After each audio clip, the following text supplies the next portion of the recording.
ভাবুন তো, একজন রাজ্যের মুখ্যমন্ত্রী খোলা রাস্তায় দিনের আলোয় গাড়ির ভেতরেই গুলিতে ঝাঁঝরা করে দিয়েছিল। 1965 সালের ভারত। আজ বলছি আমি পাঞ্জাবের মুখ্যমন্ত্রী তৎকালীন প্রতাপ সিং কাইরনের রহস্যময় হত্যার গল্প।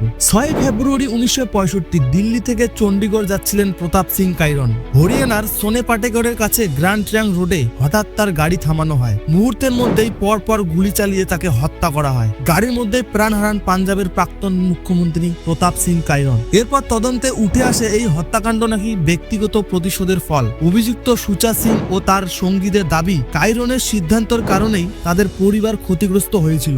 শেষ পর্যন্ত এই 3 অভিযুক্তের ফাঁসি হয় এবং একজনের সাজা হয় যাবজ্জীবন। কিন্তু প্রশ্ন থেকেই যায়, এত বড় একজন নেতাকে হত্যা, আর সেটা কিন্তু শুধু ব্যক্তিগত রাগের জন্য? কাইরনের পরিবারের দাবি এই ঘটনার পেছনে ছিল বড় রাজনৈতিক ষড়যন্ত্র, কিন্তু সেই রহস্য আজও পুরোপুরি প্রকাশ্যে আসেনি। তাহলে সত্যি কি ঘটেছিল? প্রতিশোধ বা রাজনৈতিক অন্ধকারের খেলা? ইতিহাস আজও চুপ। আপনার মতে কি? কমেন্টে জানান।